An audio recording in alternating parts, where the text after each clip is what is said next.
आप 25 साल से टीचिंग कर रहे हैं। उनको मतलब रिसोर्सेज तो उनके पास बहुत सारे हैं, लेकिन वो लोग उसको सही से मतलब यूज़ नहीं कर रहे, उसका गलत इस्तेमाल कर रहे हैं। लेकिन उसे समझा जाता है, उसके अंदर कहानियाँ होती हैं जो काफ़ी इतिहास बताती हैं या मोरल भी बताती हैं। जब तक ये फ़र्क नहीं आएगा ना, कैसे जनरेट करेंगे इंटरेस्ट? जो आज के बच्चे जिसमें ज़्यादा इन्वॉल्व हो चुके हैं सोशल मीडिया के अंदर। मराठी सिर्फ एक लैंग्वेज नहीं, एक कल्चर और आइडियोलॉजी है। सर बस मराठी लैंग्वेज सिर्फ फेस्टिवल और स्लोगन तक सीमित रह गई है। बिल्कुल सही, क्योंकि कभी ऐसा लगा है कि अब बस हो गया, अब पढ़ा टीचिंग छोड़ दूंगा? कई बार लगा कि बस अब थक गया हूँ। Welcome to the mic with Saeed Khan. आज का एपिसोड मेरे लिए पर्सनली काफ़ी ज़्यादा रिलेटेबल है, क्योंकि मैं खुद मराठी नहीं जानता। महाराष्ट्र में रहने के बावजूद हम जैसे कई लोग हैं जो मराठी सीखने की और बोलने की कोशिश तो करते हैं, मगर शायद उसमें सफल नहीं हो पाते। इसीलिए आज हम एक ऐसे गेस्ट से मिलने जा रहे हैं जो कई सालों से मराठी पढ़ा रहे हैं, जिन्होंने ग्राउंड लेवल पे देखा है कि नॉन मराठी पीपल्स को क्या प्रॉब्लम आती है, वो कौन सी चैलेंजेस हैं जो हम जैसे लोग फेस करते हैं और मराठी सीखने में असफल होते हैं। चलिए ऐसे ही एक गेस्ट से बात करते हैं और सीखते हैं कि किस तरह हम आसानी से मराठी सीख सकें। वेलकम मुजफ्फर सर, हमारे शो में आपका स्वागत है। आप 25 साल से टीचिंग कर रहे हैं, तो टीचिंग करना आपका पैशन था या सिचुएशन? एक्चुअली मराठी पढ़ाना शुरुआत सिचुएशन से हुई, लेकिन फिर ये सफ़र मेरा पैशन बन गया। जब पहली बार मैंने मराठी पढ़ाया, तो पढ़ाने के बाद जब बच्चों की आंखों में मैंने समझ आने की चमक देखी कि मराठी हमें समझ आ रहा है, तो फिर बस तब से समझ गया कि यही मेरा सफ़र है और इसी को मतलब ज़िंदगी में आगे बढ़ाना है। और फिर तब से मतलब मराठी मेरा पैशन बन गया पढ़ाना। तो आपको 25 साल हो चुके हैं, मतलब 2 जनरेशन बीत चुकी हैं। तो पहले के स्टूडेंट्स जब आपने टीचिंग स्टार्ट की थी तब और आज के स्टूडेंट्स में क्या फ़र्क देखने मिलता है? पहले के स्टूडेंट और आज के स्टूडेंट में ये फ़र्क है कि पहले के स्टूडेंट के अंदर है ना मतलब मराठी सीखने की, मराठी पढ़ने की एक भूख थी। लेकिन अभी के स्टूडेंट में ये चीज़ है कि उनको मतलब रिसोर्सेज तो उनके पास बहुत सारे हैं, लेकिन वो लोग उसको सही से मतलब यूज़ नहीं कर रहे, उसका गलत इस्तेमाल कर रहे हैं। लेकिन उनके अंदर मराठी सीखने की भूख नहीं है, बस एज़ अ सब्जेक्ट वो लोग मराठी को देख रहे हैं। लेकिन जिस सिचुएशन में मैं देख रहा हूँ कि मतलब पहले के और अभी में मैं फ़र्क देख रहा हूँ, तो ये देख रहा हूँ कि अभी के बच्चों के अंदर वो मराठी को सीखने की भूख नहीं है। पहले के बच्चों में ये चीज़ थी, अभी के बच्चों में ये चीज़ नहीं दिखाई देती। वो सिर्फ़ सब्जेक्ट की तरह पढ़ रहे हैं, एक बर्डन की तरह पढ़ रहे हैं। उनको लगता है कि बस बहुत जल्द ये बर्डन हट जाए, ताकि हम लोग को ज़िंदगी में दोबारा मतलब मराठी के सामने जाना ही नहीं पड़े। क्योंकि लैंग्वेज बाकी सब्जेक्ट्स की तरह सीखी नहीं जाती है, उसे समझा जाता है, उसके अंदर कहानियाँ होती हैं जो काफ़ी इतिहास बताती हैं या मोरल भी बताती हैं। अ, मराठी भी एक लैंग्वेज है। मैंने इससे पहले भी कहा कि मराठी भी एक लैंग्वेज है और बहुत ज़रूरी लैंग्वेज है ये। लेकिन हम सब ने उसको सब्जेक्ट बना दिया है। जब तक ये फ़र्क नहीं आएगा ना सब्जेक्ट और लैंग्वेज के अंदर, जब तक लोग इस फ़र्क को नहीं समझेंगे, जब तक बच्चे इस फ़र्क को नहीं समझेंगे, तब तक बच्चे उतने इंटरेस्ट से मराठी सीखेंगे ही नहीं। और बहुत इम्पैक्ट पड़ा है दूसरी लैंग्वेजेस का हमारे ऊपर, लेकिन हम कहीं न कहीं मराठी से बहुत, बहुत ज़्यादा पीछे हो गए हैं। और यही वजह है कि बच्चे जो है इसको सिर्फ़ एक सब्जेक्ट समझ रहे हैं, लैंग्वेज नहीं समझ में आ रही उनको। ये लैंग्वेज उनको लगती है कि लैंग्वेज है ही नहीं हमारी, ये सिर्फ़ एक सब्जेक्ट है, हमको पढ़ना है बस। कैसे जनरेट करेंगे इंटरेस्ट? इंटरेस्ट जनरेट करने की तो बहुत सारी चीज़ें हैं। हम आजकल जैसे कि हम सोशल मीडिया का भरपूर इस्तेमाल कर सकते हैं। जो आज के बच्चे जिसमें ज़्यादा इन्वॉल्व हो चुके हैं सोशल मीडिया के अंदर, तो अगर बच्चे सोशल मीडिया के अंदर ही रहकर अगर मराठी को सीखने की मतलब अगर चाहत रखेंगे, तो उनके लिए बहुत आसान हो जाएगी। और हम इसको बहुत अच्छे से प्रेज़ेंट भी कर सकते हैं डिजिटलाइज़ करके मराठी को। जैसे कि आजकल बच्चे रील्स बहुत शौक से देखते हैं। तो अगर यही बच्चे अगर थोड़ा वक़्त निकाल के अगर ये रील को अगर वो मराठी में सुनेंगे या मराठी में देखेंगे, तो कहीं न कहीं उनको समझ में आएगा कि एग्ज़ैक्टली मतलब वो क्या कहना चाहते हैं। बस उनके अंदर वो भूख होनी चाहिए सीखने की। मराठी सिर्फ एक लैंग्वेज नहीं, एक कल्चर और आइडियोलॉजी है। बिल्कुल, अगर देखा जाए तो हम महाराष्ट्र में रहते हैं और हमारे महाराष्ट्र में मतलब मराठी आना इतना ज़्यादा ज़रूरी है। और अभी के जो सिचुएशन चल रहे हैं वो हिसाब से हम लोग देख रहे हैं कि मराठी आना बहुत जरूरी है। मराठी में कल्चर है, मराठी में इतिहास भी है, लेकिन कैसा है, बस वही चीज है कि हम उसकी तह तक नहीं जा रहे, हम उतनी डेप्थ में नहीं पढ़ रहे मराठी को। अगर हम किताब पढ़ना शुरू करेंगे तो हमको समझ में आएगा कि मराठी में कितनी गहराई है और कितनी अच्छी लैंग्वेज है, जो हमको महाराष्ट्र के कल्चर से कितना कनेक्ट करती है। आज के डिजिटल एज में जहाँ ज़्यादा करके इंग्लिश का यूज़ होता है, तो आपको क्या लगता है इन चीज़ों ने मराठी लैंग्वेज के ऊपर कितना इम्पैक्ट डाला है? बहुत बहुत ज्यादा इम्पैक्ट डाला है। मुझे तो ऐसा लगता है कि आजकल बच्चे भी जो है वो इंग्लिश में ही सपने देख रहे हैं, तो उनको ऐसा लगता है कि मतलब हमारे लिए जिंदगी में एक ही लैंग्वेज और वो इम्पोर्टेंट है और वो इंग्लिश है। क्योंकि क्या हो गया है ना, बचपन से उनको यही उनके दिमाग में डाला जा रहा है कि आपको इंग्लिश पढ़ना है, लेकिन कोई उनके दिमाग में यही नहीं डालता है कि आपको मराठी पे भी मतलब ध्यान देना है। तो यही वजह है कि हम मतलब खास करके बच्चे जो है मराठी से बहुत बहुत दूर भाग रहे हैं। कोई ऐसा स्टूडेंट आपको याद आता है जो मराठी लैंग्वेज में बहुत ज़्यादा ज़ीरो था, लेकिन बाद में उसने इतना ज़्यादा इम्प्रूवमेंट किया है कि वो लैंग्वेज उसके लिए बहुत इम्पोर्टेंट बन गई हो? जी, ऐसे बहुत बहुत सारे स्टूडेंट हैं।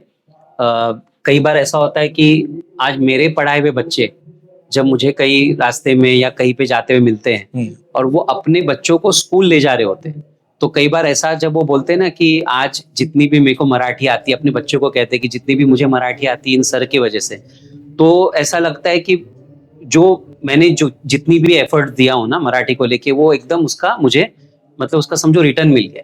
मतलब उस वक्त ऐसा लगता है कि सैलरी से ज्यादा महंगी मतलब वो चीज लगती है कि बच्चों ने हमारी मतलब इतनी तारीफ की।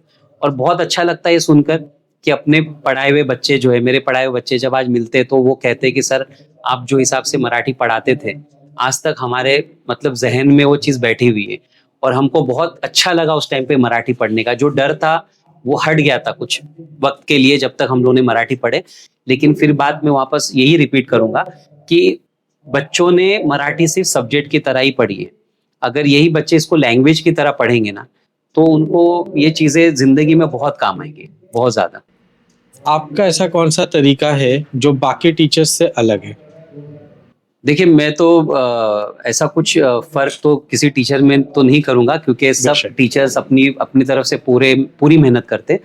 बस फर्क ये हो सकता है कि मेरा जो पढ़ाने का जो तरीका है वो शायद बच्चों को बहुत आसान लग रहा होगा। मैं जब बच्चों को पढ़ाता हूँ ना, तो पढ़ाते वक्त उनके दिमाग में, उनके दिल में ना मराठी लैंग्वेज की अहमियत को बताते रहता हूँ। तब उनको ऐसा लगता है कि नहीं, हाँ ये सब्जेक्ट हमको पढ़ना चाहिए। लेकिन अभी के बच्चों के अंदर ये चीज मैं नहीं देख रहा हूँ। मतलब अभी अगर हम बच्चों को मराठी लैंग्वेज की अगर अहमियत भी बताए तो वो डायरेक्टली ये बोलता है, सर बस 10 तक पढ़ना है सर, उसके बाद तो हमको मराठी नहीं पढ़ना है। तो पढ़ाने का तरीका ये रहा है मेरा कि मैं बच्चों को एकदम आसान करके पढ़ाता हूँ। उनको एक फन लेकर आता हूँ मराठी में, जो सबको ऐसा लगता है ना कि बर्डन है, लेकिन एक फन लेकर आता हूँ जिससे उनको ऐसा लगता है कि हाँ मराठी हमको समझ में आ रही है। टीचर होने की सबसे बड़ी तकलीफ जो आमतौर पे लोग नहीं समझते? लोगों को नॉर्मली ऐसा लगता है कि टीचर मतलब सिर्फ सिखाना है, लेकिन सिर्फ सिखाना नहीं होता। स्टूडेंट्स की साइकोलॉजी को समझना, उनके उनके अंदर क्या ऐसा प्रेशर है, क्या उनके दिमाग में चल रहा है, वो चीज को समझना। जब वो हमारे पास पढ़ते हैं, जितनी भी देर हमारे पास बैठते हैं, उतनी देर उनको समझकर फिर उनके हिसाब से मतलब रिस्पॉन्ड करना और उनके उनके साइकोलॉजी के हिसाब से पढ़ाना, ये टीचर का सबसे बड़ा काम है। लोगों को ऐसा नॉर्मली लगता है कि टीचर बनना तो बहुत आसान है, आसानी से हम पढ़ा लेंगे, लेकिन बहुत प्रेशर लेके चलना पड़ता है कि स्टूडेंट को कब कौन सी चीज कैसे उनको पढ़ाना है, कैसे उनको हंसाते हुए पढ़ाना है, कब उनको स्ट्रिक होके पढ़ाना है, ये सब चीजों को हमको समझ के चलना होता है। आजकल हम देखते हैं मार्क्स सिस्टम बहुत है, लोगों को सब्जेक्ट समझना नहीं है, उन्हें सिर्फ पास होना है। इस चीज़ ने मुझे लगता है बाकी सब्जेक्ट्स को इग्नोर भी कर दे अगर 2 मिनट लिए, जी थोड़ी देर के लिए, तो लैंग्वेजेस के ऊपर सबसे ज़्यादा इस चीज़ का असर पड़ता है। जी राइट। अभी कंपटीशन कंपटीशन वाली दुनिया हो गई है। मतलब हर पेरेंट्स मार्क्स देख रहे हैं, आपस में उनके ये चल रहा है कि भाई तुम्हारे मतलब बच्चे को कितने मार्क्स मिले और मेरे बच्चे को कितने मार्क्स मिले। अगर जब तक पेरेंट्स इस चीज को नहीं छोड़ेंगे ना, तो लैंग्वेज की अहमियत बच्चे भी नहीं समझेंगे। तो मार्क्स आने से क्या हो गया है कि मराठी जो है वो सब्जेक्ट बन गई है, लैंग्वेज नहीं रही। मतलब आज के पेरेंट्स एजुकेशन को प्रोडक्ट की तरह ट्रीट कर रहे हैं। मैं कहूँगा तो ऐसा कहूँगा कि जो स्कूल क्लासेस वगैरह समझो एक एक कंपनी है, ओके। स्टूडेंट्स जो है वो मतलब कस्टमर है, कंज्यूमर है। और हम टीचर जो है ना, हम डिलीवरी बॉय बन के बैठे। तो वही चल रहा है बस। मतलब टीचर को बहुत बहुत बहुत ज़्यादा उम्मीदें रहती है टीचर से पेरेंट्स को, कि उनको ऐसा लगता है कि नहीं बस बच्चों को आप लैंग्वेज में एकदम एक्सपर्ट कर दो। लेकिन जब तक घर का माहौल वैसा नहीं बनेगा तब तक बच्चे वो पर्टिकुलर लैंग्वेज में एक्सपर्ट नहीं बन सकते, फिर वो इंग्लिश हो, हिंदी हो, या मराठी, या कोई भी अदर लैंग्वेज हो। मराठी लैंग्वेज सिर्फ फेस्टिवल और स्लोगन तक सीमित रह गई है। बिल्कुल सही, क्योंकि जो हिसाब से मैं देख रहा हूँ कि अभी अभी तो ऐसा हो गया है कि हम सिर्फ फेस्टिवल्स आते हैं तब मराठी के बारे में हम सुनते हैं, स्लोगन्स हम सुनते हैं। लेकिन बस वो मतलब वो एक ट्रेंड बन गया है कि बस जब फेस्टिवल्स हो गए, स्लोगन्स हो गए, ये कुछ बोला जाएगा तब बच्चे सुनते हैं। अच्छा, ये भी मैं देख रहा हूँ कि ऐसे जगहों पर ये चीजें चलती है जहाँ पे मराठी बोलने वाले लोग ज्यादा है, लेकिन जहाँ पर मराठी बोलने वाले लोग बहुत कम है, रेयर है, जहाँ पे सिर्फ हिंदी चलती है, उर्दू चलती है, वहाँ के तो बच्चों को पता भी नहीं कि मराठी में स्लोगन क्या होते हैं, और मराठी में मतलब फेस्टिवल्स क्या है, वो भी उनको नहीं पता। आपको क्या लगता है अगले 10 साल मराठी लैंग्वेज का क्या फ्यूचर होगा? बहुत बहुत बहुत अच्छा फ्यूचर है, क्योंकि मेरी ये सोच है कि जिस तरह से महाराष्ट्र में मराठी को कंपलसरी करने की जो बातें निकल रही है, तो मेरा ये कहना है कि पेरेंट्स और बच्चे इसको नेगेटिवली ना ले। मतलब ये नहीं समझे कि हमारे ऊपर ये लैंग्वेज को थोपा जा रहा है। उनको ये सोचना चाहिए कि जो लोग भी हमारे ऊपर ये प्रेशर डाल रहे हैं ना कि आप महाराष्ट्र में रहते हो, मराठी सीखो, तो आप उसको पॉजिटिवली लो। आप मराठी को सीखो, आप वो लैंग्वेज को सीखो, क्योंकि ये लैंग्वेज बहुत अच्छी लैंग्वेज है, और ये लैंग्वेज सीखने से उनके बहुत काम आसान हो जाएंगे। महाराष्ट्र में देखे तो बहुत आसान हो जाएंगे। कभी ऐसा लगा है कि अब बस हो गया, अब पढ़ा टीचिंग छोड़ दूंगा? कई बार लगा कि बस अब थक गया हूँ, क्योंकि ऐसा लग रहा था कि पहले के बच्चों में और अभी के बच्चों में बहुत बहुत फर्क हो गया है। लेकिन फिर जब बच्चे आकर कहते कि सर आज जो आपने पढ़ाया ना वो बहुत बेस्ट था, बहुत हमको आसान लगा, फिर सब कुछ एक साइड करके, दूर करके, फिर पढ़ाना मतलब कंटिन्यू करना मैंने सोचा। एक लाइन मराठी भाषा के लिए कुछ बोलिए। मराठी भाषा के लिए तो मैं ये कहूँगा कि मराठी लैंग्वेज ने ही मुझे पहचान दी है, और ये सिर्फ मेरी पहचान नहीं है, ये समझो मेरी पहचान की एक बैकबोन बन गई है, और मराठी की वजह से आज मैं इतना मतलब लोग मुझे जानते हैं इस लैंग्वेज की वजह से। अगर मराठी भाषा बोल सकती तो आज के लोगों से वो क्या बोलती? मराठी भाषा अगर बोल सकती तो हाँ, वो तो बहुत सैड हो जाती सबसे पहले तो, और बहुत इमोशनली बोलती कि मैं इतनी बुरी नहीं हूँ। लोग जितना सोचते हैं उतनी मैं इतनी बुरी नहीं हूँ, मैं इतनी मुश्किल नहीं हूँ। अगर आप ध्यान दोगे, ध्यान से और कोशिश करोगे समझने की, और अगर आप इंटरेस्ट लोगे तो मैं आपके लिए बहुत आसान हूँ, और मैं बहुत बहुत अच्छी लैंग्वेज हूँ। अगर आप बोलोगे तो आपको भी मजा आएगा मराठी बोलने में। हमारे व्यूअर्स के लिए कुछ आप स्टोरी या कुछ बुक्स बताइए जो मराठी लैंग्वेज में पढ़ सके।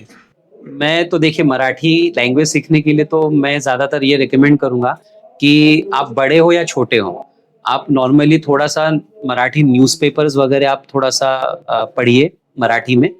मैं ये नहीं कह रहा हूँ कि आप रोज जाकर मराठी का एक न्यूज़पेपर खरीदिए। आप एक न्यूज़पेपर खरीदिए, उसको आप 1 महीना चलाइए। आप थोड़ा-थोड़ा पढ़िए। कोशिश कीजिए कि आप ज़्यादा से ज़्यादा मराठी सुनने की कोशिश कीजिए। मराठी गाने सुनने की कोशिश कीजिए, मराठी स्पीचेस सुनने की कोशिश कीजिए। और अभी तो माहौल इलेक्शन का चल रहा है, तो अब बहुत सारी जगहों पर हमको मराठी में स्पीचेस भी सुनने मिलेंगे। ये एक चीज़ है। और देखने से चीज़ें ज़्यादा दिन तक दिमाग में रहती हैं। तो कोशिश कीजिए आप छोटे-छोटे शॉर्ट क्लिप्स देखिए मराठी के, कोई मराठी मूवी एन्जॉय कीजिए, तब आपको मराठी बहुत आसान लगने लगेगी। और मैंने पहले भी कहा था कि अगर आप सोचोगे ना कि मराठी मुश्किल है, तो कभी आप मराठी सीख नहीं पाओगे। जाते-जाते एक क्विक फायर राउंड हो जाए। जी। मराठी मूवी। मराठी मूवी में मैं अगर कहूँगा तो बहुत सारी मूवीज़ है वैसे, लेकिन टाइम पास मूवी बहुत अच्छी मूवी है, फर्स्ट एंड सेकंड पार्ट। थोड़ी सी रोमांटिक, मतलब रोमांस के ऊपर है, लेकिन उसमें जो ह्यूमर है मराठी को लेकर, मराठी लैंग्वेज का ह्यूमर, वो बहुत देखने लायक है। कोई बेस्ट एक्टर?